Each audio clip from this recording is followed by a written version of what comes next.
I would now like to introduce our class salutatorian, Nathan David Velasquez.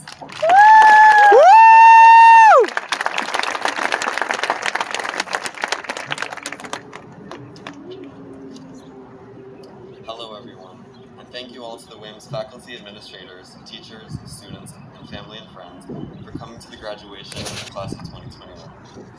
I feel one of the most appropriate greetings for this occasion was put in words very well by Michelle Obama, our former First Lady. Hey Queen, girl, you have done it again, constantly raising the bar for us all and doing it flawlessly. I'd say I'm surprised, but I know who you are. I've seen it up close and personal. Girl, you make me so proud, and I love you. Now that introductions are out of the way, I want to say to my peers, it would be an understatement to say that I am proud of all of us for completing junior and senior year during a pandemic of all things. Passing AP, honors, college, and senior level academic classes is no small feat when there was a virus right outside of our school doors infecting and killing over 500,000 people in this country alone. I implore you all to take a second, take a step back, and realize all you have gone through in the past several years at Williams. Through it all, we were able to persevere, have hope for a better tomorrow, and accomplish what many cannot. Even if it was getting out of bed, going to school, or logging on to class when you were having a bad or tiring day, I just want to say that I am proud of you. For some people, these things are automatic, self-explanatory, and simple routine, but for others, even something as small as that can be an obstacle in the day. Always remember to reflect and realize that working hard today, no matter the scale of the accomplishment, should be appreciated, and you should take pride in it. For if we cannot celebrate our accomplishments and milestones today, what will there be to look forward to tomorrow? At the present, our world may seem intimidating and even cruel. To make matters worse, our own fellow Americans are under serious attack. In 2021, there has been a rise in anti-Asian hate crime, anti-trans legislation in states, restrictive abortion bills which violate Supreme Court rulings, continued systemic oppression targeting people of color, voter suppression bills, and still a humanitarian crisis in Yemen and Palestine. The even more upsetting part of it is that I could have gone on to mention a rise in xenophobia, ableism, anti-Semitism, homophobia, fatphobia, Islamophobia, and more. This is a deeply disappointing reality, and even so, some interject that we've come so far. In an extremely basic sense, yes, but our social culture is still struggling to combat the roots of oppressions of minorities. I do not say this to dampen the celebration of today, or to the attitude of those looking into their future. I say this on a day of maturity and on a day of growth to bring awareness.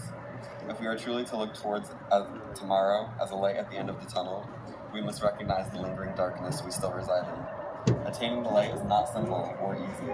The hard work we've already put in must persist. It must to create a future of equity, joy, and harmony. This goal seems global, broad, and almost elusive. On the contrary, it is strictly individual. In order for our generation to truly say we've come so far, we must discover our uniquely made selves beyond the surface. There is so much depth to us as human beings, and the rejection of who we are creates roots of hate. To illustrate, I'd like to share a deeply personal story of my own.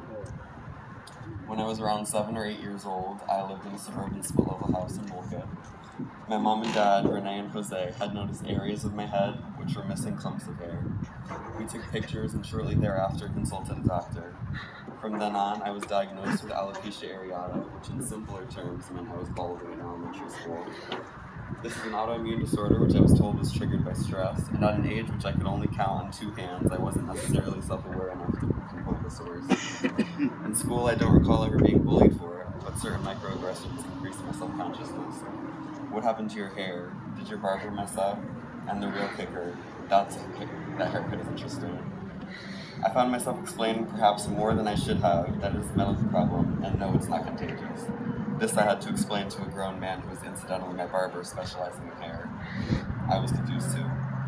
I found it more simple to wear a hat, remain fashionable, and avoid the questions and concerns from my peers and others in public. I used this with my physician's approval in school to conceal my insecurities and avoid any and all comments on my appearance. To my surprise, this sparked more conversations. What's under your hat? Why do you never take it off? Could I just see it really quickly? What was under the hat became a concern for classmates and myself. I always knew it was there and covering it up did nothing. It would still be with me behind closed doors. It would still be with me hiding under the hat. The choice was now, do I want to be interrogated for senseless to stand out as an image of myself which was not authentic. Pestering comments and self-consciousness was no longer going to get in the way of being myself unapologetically, which meant it had to go. Taking off my hat was terrifying. For years, it was what I wore everywhere, so it was strange to get used to. In the long run, it was liberating.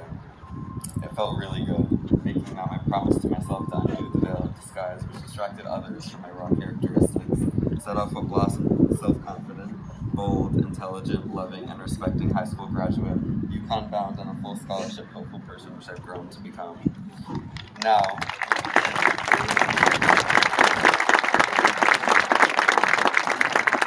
to everyone in Municipal Stadium today, take off your hats. Not literally, we're not done with the ceremony yet. Reflect on who you are and ensure to yourself that you're presenting your true self. There is nothing to be ashamed of. Those who will tear you down, make you wary of showing your true colors aren't always being themselves. The internal misery which those people are going through to insult your authentic self should not affect your expression, your identity, your outward character. The greatest analogy I've come across to trying to express this message was said so eloquently by Bishop Yvette Flunder, a pastor at City of Refuge UCC in San Francisco, in reference to closeted LGBTQIA+ individuals. Closets, especially church closets, are unfit for human growth and habitation. Closets are musty, they have no windows, they are dark, they are created for storage, they are not for living people. In one way or another, we have had our own closet, whether it is to shut out our sexuality from those around us, our gender identity, our psychological disorders, our religion, our nationality, our beliefs, our place in society, or our true self. These are all natural. It would be ridiculous to be ashamed to be yourself. This is in no way pressuring anyone to come out or declare yourself as belonging to any other role at this moment. If you are not ready to identify yourself publicly or make your identity set in stone, that is also okay. You owe nothing to anyone. As long as you know who you are, that is what matters. Let anything else happen at your own comfort. Preserve your own happiness, but know you are loved and respected unconditionally. Unless you like rob a bank or something.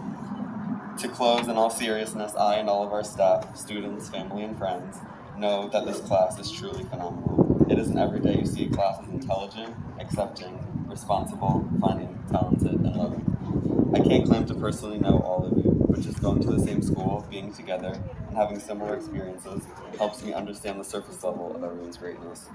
Throughout this year, I've grown to know you all better, and still have memories from middle school to understand some of your core characteristics. Everyone here has seen from the award ceremony, art and dance shows, musicals, and from our teachers' own accounts that we are such a memorable and accomplished class. I know there's so much more depth and dimensions to every single one of you, and I will tell you all personally and individually in the wise words of Wendy Williams. You've got a point. You are an icon, you are a legend, and you are the moment. Thank you all so much. I know wherever you all end up, you will do great things because you are all such beautiful human beings, and from the bottom of my heart, I will truly miss you all. Thank you.